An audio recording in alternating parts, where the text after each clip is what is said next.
වරුසාවට ගංගාව පිට අරගල්ලෙන්නවා.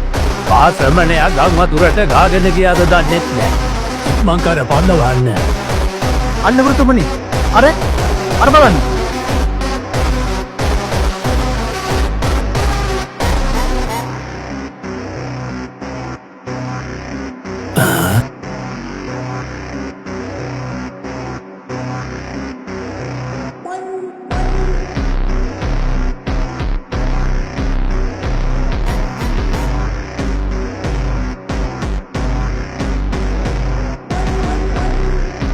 ශ්‍රමණයාට දල පාරට අසුනවී ඇවිද යන්නත් පුළුවන්.